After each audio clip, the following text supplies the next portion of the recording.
Hello बच्चों। अब next topic अपने कर रहे हैं पैराबोला के वर्टेक्स। लास्ट ईयर जो अपना 10th का बोर्ड का एग्जाम हुआ था उसकी केस स्टडी के अंदर इसका एक क्वेश्चन था। 2 मार्क्स का क्वेश्चन था ये। सिर्फ हमें बताना था वर्टेक्स ऑफ पैराबोला। वर्टेक्स का मतलब वो सेंटर पॉइंट जहां पर पैराबोला स्टार्ट होता है। इस वर्टेक्स के कोऑर्डिनेट्स होते हैं, एक्स की वैल्यू होती है -d/2a और वाई की वैल्यू होती है -d/4a। डी वही डिस्क्रिमिनेट जिसका फॉर्मूला होता है 20 के -4ac। क्वाड्रेटिक इक्वेशन वाली एक्सरसाइज के अंदर हमने ये फॉर्मूला किया था। ठीक है, तो आपको ये याद रखना है कि यहाँ के जो वर्टेक्स है इसका फॉर्मूला -b/2a और y एक्सिस के ऊपर y कोऑर्डिनेट इसका होगा -d/4a। दूसरी चीज पैराबोला के अंदर हमारे पास क्या होता है कि पैराबोला अगर में भी वो अपवर्ड डायरेक्शन में भी हो सकता है और वो डाउनवर्ड डायरेक्शन में भी हो सकता है। इसके भी एक पर्टिकुलर कंडीशन है जिसके ऊपर आप कहोगे कि पैराबोला अपवर्ड डायरेक्शन में है या डाउनवर्ड डायरेक्शन में है। अगर पैराबोला अपवर्ड डायरेक्शन में है तो क्वाड्रेटिक इक्वेशन का स्टैंडर्ड फॉर्मूला हमारे लिए क्या होता है, ax² + bx + c। अगर x के का कोफिशिएंट यानी कि a, if a is positive then parabola is upward direction, if a is negative then parabola is downward direction। ये याद रखना, अगर a की वैल्यू पॉजिटिव है तो अपवर्ड डायरेक्शन में होगा और a की वैल्यू अगर नेगेटिव है तो वो डाउनवर्ड डायरेक्शन में होगा हमारा पैराबोला। ठीक है, दूसरी चीज पैराबोला के अंदर एक और कंडीशन होती है हमारे पास,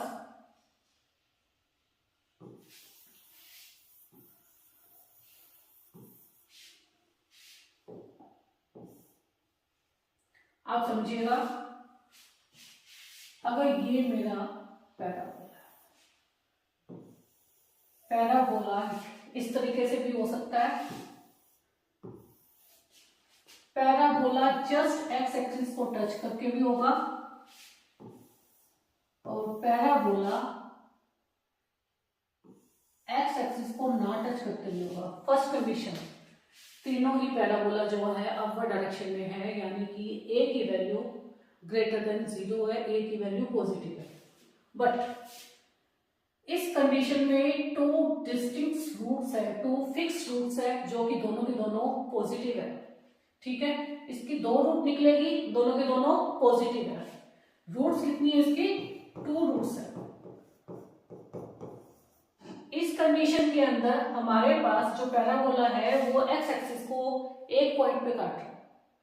बट ये पैराबोला है तो इसके फैक्टर्स जो है, अगर फैक्टर कंसीडर किए जाए तो फैक्टर इसके 2 ही होंगे, बट इसकी 0 = 1। क्यों?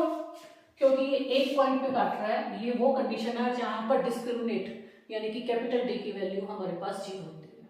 या आप ये कह सकते हो, इसका एग्जांपल यानी कि अगर आपके पास इक्वेशन है x² + 4x + 4, अगर हम इसको सॉर्ट आउट करते हैं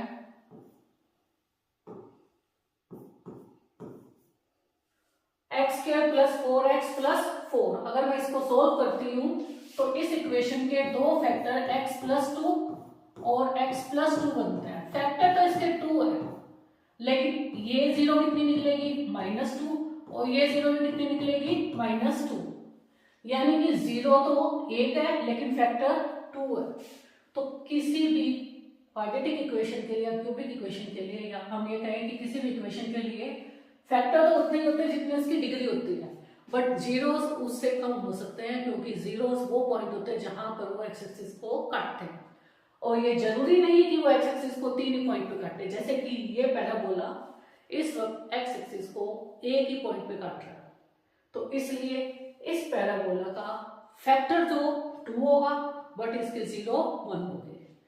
हाँ जी, इस कंडीशन के अंदर ये पैराबोला एक्स एक्सिस को काट ही नहीं रहा है। थर्ड पोजीशन के अंदर पैराबोला आपको एक्स एक्सिस पे काट ही नहीं रहा। ये इसको टच ही नहीं कर रहा। अगर ये इसको टच नहीं कर रहा तो इसके अंदर नॉट रियल रूट्स होते हैं, नॉट रियल रूट्स होते हैं। ये छोटी सी इंफॉर्मेशन है जो अगर ग्राफिकल क्वेश्चन आता है तो उससे आप कंसीडर कर सकते हो। ठीक है, फर्स्ट कंडीशन कि पैराबोला अपवर्ड डायरेक्शन में है, इसका मतलब एक्स के साथ जो कोफिशिएंट है यानी कि ए की वैल्यू हमारे लिए पॉजिटिव है। दूसरी चीज, अगर पैराबोला 2 पॉइंट्स पे एक्स एक्सिस को काट रहा है तो 2 डिफरेंट रूट्स होंगी और 2 ही जीरोस निकलेंगे। बट अगर पैराबोला एक डिस्टिंक्ट पॉइंट पे काट रहा है, एक फिक्स पॉइंट पे अगर काट रहा है तो इसका मतलब उसके फैक्टर तो 2 ही बनेंगे लेकिन उसके 0 1 होंगे। इस कंडीशन में भी इसके फैक्टर तो 2 बनेंगे लेकिन इसकी जीरोस होंगी नहीं क्योंकि ये पैराबोला एक्स एक्सिस को काट ही नहीं रहा। ठीक है, ये पैराबोला की हमारी छोटी सी एक इंफॉर्मेशन थी। पॉलिनोमियल में जो नेक्स्ट स्टेप के क्वेश्चंस आते हैं उनके अंदर हमें निकालना होता है। कई बार क्वेश्चंस के अंदर पॉलिनोमियल गिवन है ax² plus bx plus c जो कि स्टैंडर्ड फॉर्म में है। फाइंड करो alpha square plus beta square या alpha cube plus beta cube या alpha 4 plus beta 4, anything else. इस तरीके के जब क्वेश्चंस आते हैं तो हमें इनकी आइडेंटिटीज के बारे में पहले पता होना चाहिए, तभी आप उसकी वैल्यूज को फाइंड आउट कर सकते हो। तो इनके ही कुछ फॉर्मूलाज है जो मैं आपको रिकॉल करवा रही हूँ क्योंकि इसको रिवाइज लगना, इसका एक क्वेश्चन आता ही आता है। कई बार तो ये 4 मार्क्स का क्वेश्चन नहीं, 5 मार्क्स के क्वेश्चन तक में कंसीडर हो जाता है। तो alpha square plus beta square होता है हमारे पास अल्फा प्लस बीटा की whole square minus 2 alpha beta. ये कैसे आया, क्यों आया, आपको शो करने की रिक्वायरमेंट नहीं होती, बस आप इस लॉजिक को यूज कर सकते हो। अगर आपको alpha square plus beta square निकालना है तो अल्फा प्लस बीटा की whole square minus 2 alpha beta. Next, अगर alpha cube plus beta cube निकालना है आपको तो आप लिख सकते हो अल्फा प्लस बीटा की whole cube minus 3 alpha beta and alpha plus beta. हाँ जी, हमारी तीसरी आइडेंटिटी है अल्फा 4 प्लस बीटा 4। इसके लिए यूज करते हैं अल्फा प्लस बीटा की whole square minus 2 alpha beta whole raise to power 2 minus 4 alpha beta. Next identity है अल्फा माइनस बीटा।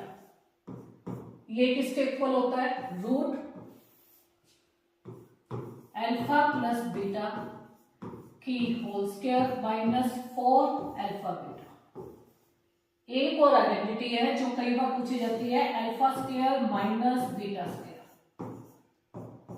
ये हमारे इक्वल होती है अल्फा प्लस बीटा की whole square minus 2 alpha beta. अब आप मुझे क्या ये बता सकते हो कि सारी आइडेंटिटीज के अंदर अगर आप गौर करो तो मैंने सब आइडेंटिटीज में जो भी अपने मेथड यूज की है सब में या तो अल्फा प्लस बीटा यूज किया या अल्फा बीटा यूज किया। इसका मेन रीजन क्या था? मेन रीजन ये था क्योंकि हमारे पास जो क्वाड्रेटिक इक्वेशन होती है, हमारे पास जो क्वाड्रेटिक इक्वेशन होती है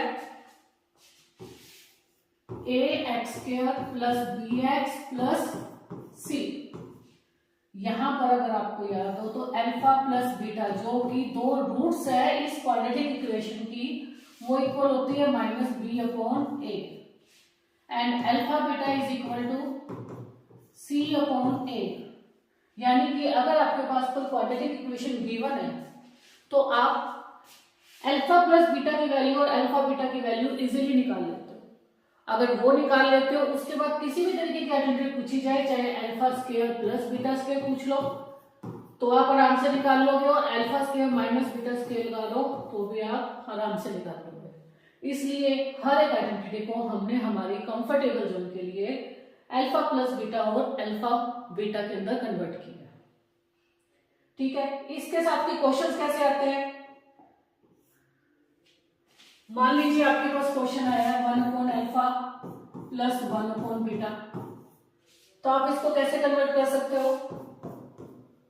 alpha plus beta and alpha beta. ये देखिए फिर से अल्फा प्लस बीटा और अल्फा बीटा आ गया। अगर मैं आपसे कहूं कि alpha upon beta plus beta upon alpha, तब इसको कन्वर्ट करके आप क्या लिख सकते हो, alpha square plus beta square divided by alpha beta. और याद करो हमने alpha square plus beta square को क्या लिखा था, अल्फा प्लस बीटा की whole square minus 2 alpha beta और डिवाइडेड बाय अल्फा बीटा। अब इस क्वेश्चन में आप छोटी सी जो सिली मिस्टेक बच्चा कई बार कर जाता है, इस अल्फा बीटा को इस अल्फा बीटा से कट आउट कर देता है। बस आप ये गलती मत करना, क्योंकि ऐसा पॉसिबल नहीं है कि नीचे की वैल्यू और ऊपर की वैल्यू को आपको इस तरीके से कट कर सको। आपको क्या करना चाहिए, पहले इसका सॉल्यूशन निकालोगे, फिर इसका सॉल्यूशन निकालोगे, फिर उसके बाद कटिंग होगी। बोर्ड मास जो हमने छोटी क्लासेस में पढ़ा था उसको रिकॉल करके, उसको समझ के, उसके हिसाब से ही कैलकुलेशंस करना। कैलकुलेशन मिस्टेक्स के लिए चांसेस 0 रखोगे और अपना सिस्टमेटिक तरीके से क्वेश्चन करोगे तो कभी भी आंसर आपका गलत नहीं आएगा।